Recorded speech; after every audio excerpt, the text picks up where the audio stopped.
আল্লাহ রাব্বুল আলামিন সূরা বাকারার ৬২ নং আয়াতে বলেন, ইন্নাল্লাযীনা আমানু ওয়াল্লাযীনা হাদু ওয়ান নাসারা ওয়াস-সাবিঈনা মান আমানা বিল্লাহি ওয়াল ইয়াউমিল আখির ওয়া আমিলাস সালিহান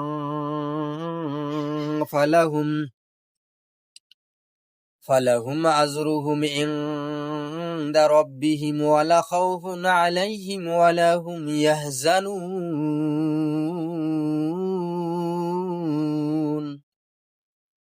ইন্নাল্লাযিনা নিশ্চয় যারা আমানু ঈমান আনয়ন করে, ওয়াল্লাযিনা আর যারা হাদু ইহুদি, ওয়ান নাসারা এবং কি খ্রিস্টান, ওয়াস-সাবিঈনা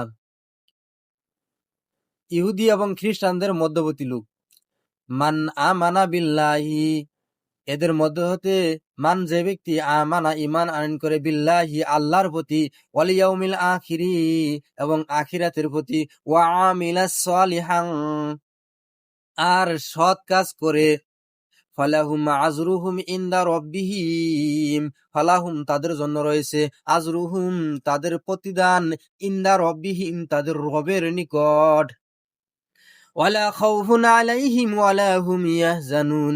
ওয়ালা খাউফুন আলাইহিম ওয়ালা খাউফুন আর তাদের কোনো ভয় নেই, আলাইহিম তাদের উপর কোনো ভয় নেই, ওয়ালা হুম ইয়াহজানুন আর তাদের কোনো চিন্তাও নেই।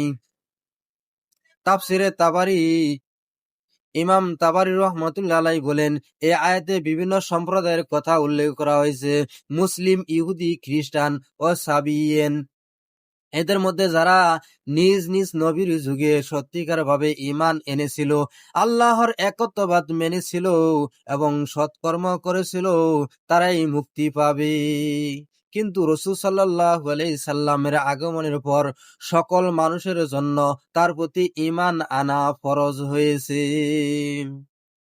গুরুত্বপূর্ণ বক্তব্য হলো, ইমাম তাবারি রহমাতুল্লাহ আলাইহি বলেন, রাসূল সাল্লাল্লাহু আলাইহি সাল্লামের আগমনের পরে তার শরীয়ত ব্যতীত অন্য কোনো ধর্ম গ্রহণযোগ্য নয়। তাবারির মতে তারা ছিল এক ধরনের সম্প্রদায় যারা ইহুদি ও খ্রিস্টানদের মাঝামাঝি অবস্থান ছিল, অর্থাৎ সাবিয়ান কারা? সাবিয়ান হলো তারা ছিল এক ধরনের সম্প্রদায় যারা ইহুদি ও খ্রিস্টানদের মাঝামাঝি অবস্থান ছিল। কেউ বলেন তারা ফেরেশতাদের উপাসনা করত, কেউ বলেন তারা পূর্ববর্তীদের আসমানি ধর্মের অনুসারী ছিল।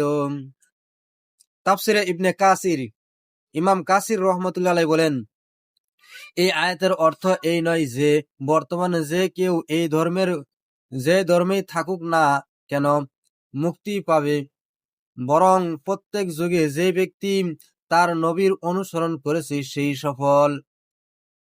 রাসূল সাল্লাল্লাহু আলাইহি সাল্লামের আগমনের পর সকল মানুষের উপর তার আনুগত্য আবশ্যক। তিনি সূরা আল ইমরান ৮৫ নং আয়াতে উল্লেখ করেন, যে ব্যক্তি ইসলাম ছাড়া অন্য ধর্ম কামনা করবে তা কখনো গ্রহণ করা হবে না। হাদিসে রাসূল সাল্লাল্লাহু আলাইহি সাল্লাম বলেছেন, যার হাতে মুহাম্মদ সাল্লাল্লাহু আলাইহি সাল্লামের প্রাণ, সেই সর্তার কসম, এই উম্মতের যে কেউ ইহুদি বা খ্রিস্টান বা আমার কথা শুনবে, ইহুদি খ্রিস্টান যারা আমার কথা শুনবে তারপর আমার প্রতি ঈমান না এনে মারা যাবে, সে জাহান্নামী হবে। সহিহ মুসলিম হাদিসটি। ইবনে কাসির বলেন, এই আয়াত পূর্ববর্তী উম্মতের সত্যিকার ঈমানদারের প্রশংসা। বর্তমান যুগে মুক্তির একমাত্র পথ হলো ইসলাম। তাফসিরে কুরতুবী ইমাম কুরতুবী রহমাতুল্লাহ আলাইহি বলেন, মান আমানা বিল্লাহ অংশটি দ্বারা বোঝানো হচ্ছে যে প্রকৃত ঈমান শুধু নামধারী ইহুদি বা খ্রিস্টান হওয়া যথেষ্ট নয়, ঈমানের সাথে সৎকর্ম অপরিহার্য। তিনি বলেন, এই আয়াতে পূর্ববর্তী যুগের সত্যবাদী মুমিনদের ব্যাপারে নবী করিম সাল্লাল্লাহু আলাইহি সাল্লামের আগমনের পর তার প্রতি ঈমান আনা ছাড়া মুক্তি নেই, ভয় নেই এবং দুঃখ নেই। কিয়ামতের ভয় থাকবে না,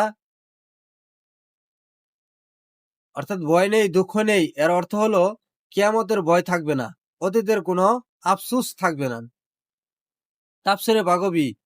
তাফসিরের বাগবিতে ইমাম বাগবী রহমতুল্লাহ আলাইহি বলেন, এই আয়াতে সালমান আল ফাসরি রাদিয়াল্লাহু আনহু এর প্রসঙ্গে উত্তরে নাজিল হয়। তিনি রাসূল সাল্লাল্লাহু আলাইহি সাল্লামকে পূর্ববর্তী কিছু সাধক ও ইবাদতকারীদের ব্যাপারে জিজ্ঞাসা করেছিলেন। তখন আল্লাহ জানান, যারা নিজ নবীর যুগে সঠিক ঈমানের উপর ছিল তারা সফল হবে। মূল শিক্ষা হলো সত্যিকার ঈমান ও আমলই মুক্তির কারণ। নবী সাল্লাল্লাহু আলাইহি সাল্লামের আগমনের পর তার অনুসরণ আবশ্যক।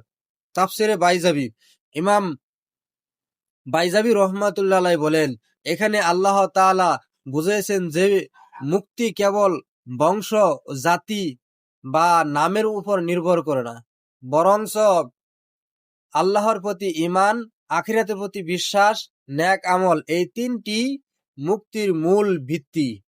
তিনি আরো বলেন, আস-সাবিঈন সম্পর্কে মতভেদ রয়েছে। অধিকাংশ আলেমদের মতে তারা ছিল এক বিশেষ ধর্মীয় গোষ্ঠী। আয়াতের মূল শিক্ষা হলো মুক্তি শুধু নামের উপর নয়, সত্য ঈমানের উপর নির্ভরশীল। প্রত্যেক যুগে নিজ নবীর অনুসরণ ফরজ ছিল। রাসূল সাল্লাল্লাহু আলাইহি সাল্লামের উপর আগমনের অর্থাৎ রাসূল মুহাম্মদ সাল্লাল্লাহু আলাইহি সাল্লামের আগমনের পর ইসলামই একমাত্র গ্রহণযোগ্য দিন। ঈমানের সাথে সৎকর্ম জরুরি। কিয়ামতে মুমিনদের জন্য ভয় ও দুঃখ থাকবে না। আল্লাহ তাআলা আমাদেরকে যাবতীয় ভয়, দুঃখ, দুশ্চিন্তা থেকে হেফাজত রাখুন এবং হযরত মুহাম্মদ সাল্লাল্লাহু আলাইহি সাল্লামের পরিপূর্ণ অনুসারী হওয়ার তৌফিক দান করুন। আমিন।